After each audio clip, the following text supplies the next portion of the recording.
السلام علیکم طلباء و طالبات. پچھلے لیکچر میں ہم نے سکندر علی ودد ان کی اجنتا نظم کے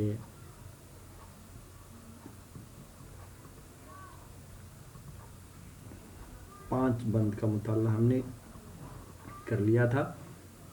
اس کی تشریحات بھی ہم نے کی تھی، جس میں یہ بات ہمارے سامنے کھل کر آئی تھی کہ سکندر علی ودد نے سب سے پہلے مزدوروں کا ذکر کیا ہے جنہوں نے بہت زیادہ خون جگر اپنا صرف کیا کئی برسوں تک، اور اس کے اثر میں پھر انہوں نے یہ جو مورتیاں تراشی ہیں یا یہ جو کچھ بھی انہوں نے بت تراشی کی ہے یا چٹانوں کو چیر کر یا چٹانوں کو تراش کر ایسے مجسمے بنائے ہیں جس میں زندگی اور موت دونوں کی عکاسی، یا پھر ہم یوں کہہ سکتے ہیں کہ انسان کے جو جذبات ہیں یا احساسات ہیں ان تمام کی عکاسی کرنے والی شکلیں یا صورتیں بنائی ہیں، اور بہت ہی خوبصورت ڈھنگ سے بنائی ہیں، جس میں حسن و جمال بھی دکھائی دیتا ہے، جس میں غم بھی دکھائی دیتا ہے، جس میں خوشی بھی دکھائی دیتی ہے.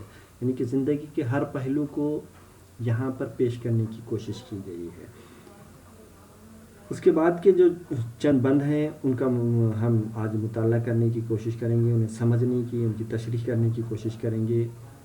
تو نظم کچھ اس طرح سے ہے: کہیں پیدا ہے ساری کیفیت صحن گلستاں کی، کہیں رونق نظر آتی ہے بازار و شبستاں کی، کہیں حسرت زبان حال ہے حال پریشاں کی، لکیریں ہیں کہ شیریان دل انسان و حیوان کی، کہیں ظلمت کے پیچھے روشنی محسوس ہوتی ہے، کہیں تو موت میں بھی زندگی محسوس ہوتی ہے. ہنرمندوں نے تصویروں میں جان بھر دی ہے، ترازو دل میں ہو جاتی ہے وہ کافر نظر دی ہے. اداؤں سے آیا ہے لذت درد جگر دی ہے، کھلیں گے راز اس ڈر سے دہن پر مہر کر دی ہے. یہ تصویریں بظاہر ساکت و خاموش رہتی ہیں، مگر اہل نظر پوچھیں تو دل کی بات کہتی ہیں. کرشمہ ہے یہ ارباب ہمم کی سعی پہم کا، کرشمہ ہے یہ ارباب ہمم کی سعی پہم کا، جنہیں احساس بھی ہوتا نہ تھا کچھ شادی و غم کا. دلوں پر عکس کھینچ آیا تھا جن کے حسن عالم کا، قلم کو نقش ازبر ہو گیا تھا اس میں عزم کا. چٹانوں پر شباب و حسن کی موجیں رواں کر دی، فسونکاروں نے رنگوں میں مقید بجلیاں کر دی. اور آخری بند میں دیکھیے کس طرح سے شاعر کہہ رہا ہے کہ جہاں چھوڑا خوشی سے جاویداں پیغام کی خاطر، صف آرا تھے شکست گردش ایام کی خاطر، جھکایا سر نہ اپنا شہرت و انعام کی خاطر، جیے بھی کام کی خاطر مرے بھی کام کی خاطر. زمانے کی جبیں پر عکس چھوڑے ہیں نگاہوں کے، رہیں گے نقش ان کے نام مٹ جائیں گے شاہوں کے. تو اس طرح سے سکندر علی ودد نے ان بندوں میں اپنے خیالات کو اور واضح طور پر پیش کرنے کی کوشش کی ہے. وہ کہہ رہے ہیں کہ کہیں پیدا ہے ساری کیفیت صحن گلستان کی. یہاں کا منظر کس طرح کا دکھائی دے رہا ہے؟ گلستان کا صحن، یعنی کہ چمن کا جو صحن ہوتا ہے، جس طرح سے خوبصورت نظارہ ہوتا ہے، ویسی کیفیت یہاں پہ پیدا ہو گئی ہے. کہیں رونق نظر آتی ہے بازار و شبستان کی. اور وہاں رونق کس طرح کی نظر آ رہی ہے؟ وہاں رونق جس طرح سے بازاروں میں رونق ہوتی ہے، خاص طور پر رات کے وقت بازار جو جگمگاتے ہیں، جو چمکتے ہیں، اس طرح کی رونق ہم کو یہاں دیکھنے کو ملتی ہے. آگے کہہ رہا ہے شاعر: کہیں حسرت زبان حال ہے حال پریشان کی، لکیریں ہیں کہ شیریان دل انسان و حیوان کی. کئی مورتیوں میں، کئی مجسموں میں حسرتیں دیکھنے کو مل رہی ہیں. زبان حال ہے حال پریشان کی، اور جو حال بیان کرنے والا ہے اس کی خود زبان پریشان ہے کہ ایک ایسے حال کو بیان کرے. اتنی بری حالت ہے، اتنی بری کیفیت ہے، اس کی بھی عکاسی کرنے والی ہے. یعنی کہ یہاں پہ جو حالات تھے، جو پریشانیاں تھیں، ان کی بھی بھرپور عکاسی کرنے والی یہ مورتیاں ہیں، یہ مجسمے ہیں.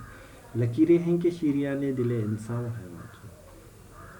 جس طرح سے انسان کی شریانی ہوتی ہیں یا لکیریں ہوتی ہیں، یا حیوان کی جو لکیریں دکھائی دیتی ہیں جسموں کے، اس قسم کی باریکی کا کام یہاں پر ہم کو دیکھنے کو ملتا ہے، جس سے مختلف جو کیفیات ہیں ان سے واقفیت ہوتی ہے. کہیں ظلمت کے پیچھے روشنی محسوس ہوتی ہے، یعنی کہ اندھیرے کے پیچھے یہاں کہیں جگہوں پر روشنی بھی محسوس ہوتی دکھائی دیتی ہے، کہیں تو موت بھی زندگی محسوس ہوتی ہے، اور بہت جگہوں پر ایسا بھی محسوس ہوتا ہے دیکھنے سے کہ موت بھی زندگی ہے۔ اس طرح کے حالات ہم کو یہاں دیکھنے کو ملتے ہیں۔ ہنرمندوں نے تصویروں میں جان بھر دی ہے۔ جو ہنرمند ہیں، یعنی کہ جن لوگوں نے یہ مجسمے تراشے ہیں، جو سنگ تراش گزرے ہیں، انہوں نے ان تصویروں میں ایسی محنت کی ہے، ان تصویروں کو، ان کو مورتیوں کو بنانے میں، ان مجسموں کو بنانے میں، ان چٹانوں کو تراشنے میں، کہ بالکل ہم کو ایسا لگتا ہے کہ ان میں ایک قسم کی جان ہے۔ ہنرمندوں نے تصویروں میں جان بھر دی ہے، تو یہ جو تصویریں جیتے جاگتے دکھائی دیتی ہیں، یعنی کہ وہ زندہ نظر آتی ہیں، ان میں جان ہے ایسا محسوس ہوتا ہے، ترازو دل میں ہو جاتی ہیں، وہ کافر نظر آتی ہے۔ اور ان کی مجسموں کی جو تصویر ہے وہ کیسی دکھائی دیتی ہے؟ ان کی نظر ایسی دکھائی دیتی ہے کہ دل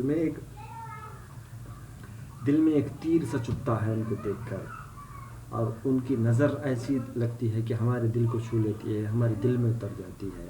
اداؤں سے آیا ہے لذت درد جگر دی ہے۔ ان کی اداؤں سے یہ ظاہر ہوتا ہے کہ ہمارے درد جگر کو ایک قسم کی لذت ملتی ہے۔ ایسے بھی بہت سارے مجسمے ہیں، ایسے بھی بہت سارے چٹانوں کو تراش کر بنایا گیا ہے، جس سے مختلف قسم کی ادائیں دیکھنے کو ملتی ہیں، اور اس سے ہم کو ایک قسم کی لذت بھی ملتی ہے۔ کھلیں گے راز اس ڈر سے دہن پر مہر کر دی ہے۔ اور ان کے دہن کے معنی ہیں منہ کے، منہ پر مہر لگا دی گئی ہے کہ ان کے منہ اگر کھل جائیں تو کئی راز ظاہر ہو جائیں گے، یہ سب کے سامنے آ جائیں گے، جس کے نتیجے میں ان کے منہ پر مہر لگا دی گئی ہے۔ یہ تصویریں بظاہر ساکت و خاموش رہتی ہیں۔ یہ جو مورتیاں بنائی گئی ہیں بظاہر تو ویسے ساکت ہیں، خاموش ہیں، ان میں جان نہیں ہے، مگر اہل نظر پوچھیں تو دل کی بات کہتی ہیں۔ ان کو دیکھنے والی جو نظر ہے، ان کو جانچنے اور پرکھنے والی ایک نظر چاہیے۔ وہ لوگ اگر ان کو اس نظر سے دیکھیں گے یا اس نظر سے پرکھیں گے یا جانچیں گے تو اس صورت میں کیا ہوگا؟ اس صورت میں وہ اپنے دل کی بات کہتے دکھائی دیں گے، یعنی کہ جذبات کی عکاسی اس خوبصورت ڈھنگ سے ان بتوں میں، ان مجسموں میں، ان سنگوں میں تراش دی گئی ہے کہ اگر کوئی نظر رکھنے والا یا اہل نظر اگر اس کی طرف دیکھتا ہے، ان سے کچھ پوچھنا چاہے تو بالکل اس کو جواب مل جائے گا۔ ہم جیسا کہ کہتے ہیں کہ دیکھنے والے کی نظر چاہیے، کہ جو بھی اگر کسی کو جانچنا پرکھنا ہے تو اگر نظر ہی ویسی نہیں ہے تو ہم کو پھر اچھے سے اچھا شخص بھی برا دکھائی دیتا ہے۔ تو ویسی ہی بات یہاں پر ہے۔ تو اہل نظر کو چاہیے کہ اگر اہل نظر پوچھیں گے ان سے تو وہ دل کی بات ضرور بتاتے دکھائی دیں گے۔ اگلے بند میں شاعر کہہ رہا ہے، کرشمہ ہے یہ ارباب ہمم کی صحیح پیہم کا۔ ارباب ہم کہتے ہیں ہمت والے صاحبان، اور صحیح پیہم، صحیح کے معنی ہیں کوشش کے، پیہم یعنی کہ متواتر، مسلسل۔ یہ کس کی مسلسل کوشش کا نتیجہ ہے؟ ارباب ہوا، ہمت والے صاحبان، یعنی کہ جن لوگوں نے مسلسل کوشش کی ہے ہمت کے ساتھ، اور ایسے ہی لوگوں نے یہ کرشمہ کر دکھایا ہے کہ اتنی خوبصورت ڈھنگ سے زندگی کے مختلف پہلوؤں کو، جذبات کی عکاسی کرنے والے، احساسات کی عکاسی کرنے والے مجسمے جو بنا کے چھوڑے ہیں، جن میں کبھی کبھی ہم کو جان بھی نظر آتی ہے، گلستان کا صحن بھی نظر آتا ہے، کبھی ظلمت کے پیچھے کی روشنی بھی نظر آتی ہے، تو موت بھی نظر آتی ہے اور زندگی بھی نظر آتی ہے۔ اس قسم کے مختلف کیفیات کی عکاسی کرنے والے جو یہ مجسمے ہیں، وہ ان ہمت کرنے والے لوگوں نے یا صاحبان نے مسلسل کوشش کر کے یہ کرشمہ کر دکھا ہے، جنہیں احساس بھی ہوتا نہ تھا کچھ شادی و غم کا۔ ان کو اس بات کا احساس بھی نہ تھا کہ ہمارے گھر میں شادی ہے، ہمارے گھر میں غم ہے، اس بات کا احساس نہیں ہوتا۔ یہ لوگ مسلسل صرف اپنی دھن میں، کام میں مصروف رہتے تھے، اور انہوں نے اتنی زیادہ محنت کی جس کے نتیجے میں یہ کارنامہ، یہ کرشمہ وہ کر پائے۔ انہوں نے اپنے گھروں سے، یا ہم یہ کہیں گے کہ اپنے خاندانوں سے ناطا مکمل طور پر توڑ لیا تھا، اور صرف اور صرف ان کو ایک دھن سوار تھی، اور وہ دھن کیا تھی؟ ان بتوں کو تراشنے کی، ان چٹانوں کو تراش کر ان میں احساسات یا ان میں جذبات کی عکاسی کرنے والے مجسمے بنانے کی۔ دلوں پر عکس کھینچ آیا تھا جن کے حسن عالم کا، قلم کو نقش ازبر ہو گیا تھا اسم اعظم کا۔ تو ہوا یہ کہ دلوں پر عکس کھینچ آیا، دلوں پر ان کے عکس جو کھینچ آیا تھا وہ کیسے کھینچ آیا تھا؟ حسن عالم کا، دنیا کا جو عالم ہے اس کا عکس ان کے دلوں پر ہم کو کھینچتا دکھائی دیتا ہے۔ یعنی کہ انہوں نے اس خوبصورت ڈھنگ سے دنیا کے حسن کا یا حسن عالم کی عکاسی کی ہے ان مجسموں میں، کہ ہم کو لگتا ہے کہ جو یہ مجسمے بنانے والے صاحب تھے یا بزرگان ہمت والے صاحبان تھے، ان لوگوں نے اپنے دلوں کا عکس ان مورتیوں میں، ان مجسموں میں کھینچ لیا ہے، اور قلم کو نقش ازبر ہو گیا تھا اس میں اعظم کا۔ اور ان کا جو قلم تھا جس سے ان بتوں کو وہ تراشتے تھے اس کو ازبر ہو گیا تھا۔ ازبر ہو جانا یعنی کہ یاد ہو جانا، ان کو یہ یاد ہو گیا تھا کہ ان کو کیا نقش کرنا ہے، کس قسم کے جذبات کی عکاسی کرنا ہے، کس کے احساسات کا آئینہ دار اسے بنانا ہے۔ چٹانوں پر شباب و حسن کی موجیں رواں کر دے، یہ صرف اور صرف چٹان تھے، اس میں کچھ بھی نہیں تھا، تو انہوں نے کیا کیا ہے؟ چٹانوں پر شباب و حسن کی موجیں رواں کر دی۔ تو یہ جو چٹانیں ہیں اس پر اتنی زیادہ محنت کی ہے، انہوں نے متواتر اور مسلسل محنت کی ہے، جس کے نتیجے میں یہ چٹانوں میں شباب و حسن کی آج ہم کو موجیں دکھائی دیتی ہیں۔ فسوکاروں نے رنگوں میں مقید بجلیاں کر دی۔ فسوکار کہتے ہیں جادوگر کو، تو یہ جو جادوگر ہیں ان کو جادوگر اس لیے کہا جا رہا ہے کہ انہوں نے اپنا خون جگر صرف کر کے، متواتر محنت اور کوششیں کر کے یہاں پہ مختلف زندگی کے جو رنگ ہیں اس کو انہوں نے اس طرح سے قید کر لیا ہے کہ ہم کو لگتا ہے کہ انہوں نے اپنے جادو سے ان چٹانوں میں قید کر لیا ہے احساسات کو، جذبات کو، یا زندگی کے مختلف پہلوؤں کو، جس میں موت بھی ہے، زندگی بھی ہے، خوشی بھی ہے، غم بھی ہے۔ اس قسم کے تمام جذبات کی عکاسی کرنے والی تصویروں کو انہوں نے اپنی ان چٹانوں میں تراش کر مجسموں کی شکل میں بنا کر رکھ دیا ہے۔ اور آخر بند میں شاعر کہہ رہا ہے کہ جہاں چھوڑا خوشی سے جاویداں پیغام کی خاطر، انہوں نے اتنی زیادہ محنت کی، اپنی پوری زندگیاں صرف کر دیں اور دنیا کو ایک ہمیشہ کے لیے پیغام دیا خوشی سے۔ اس میں انہوں نے اپنی جو محنت کی ہے، اپنی جو لگن دکھائی ہے، اپنی جو مزدوری کی ہے وہ خوشی کے ساتھ کی ہے، اور دنیا کو ایک پیغام دے کر چھوڑا ہے ہمیشہ کے لیے۔ سفارات شکست گردش ایام کی خاطر، وہ کس کے لیے سفارات ہے؟ گردش ایام کی خاطر، شکست ہے۔ جو مشکل حالات، جو پریشانیاں، جو مصیبتیں ان کے زندگی میں تھیں، ان سب کو مقابلہ کرنے کے لیے، اس کو شکست دینے کے لیے وہ سفارہ تھے۔ یعنی کہ انہوں نے اتنی جیتی جاگتی، انہوں نے جو اپنی زندگی میں محنتیں کی ہیں وہ اتنی آسان بات نہیں تھی۔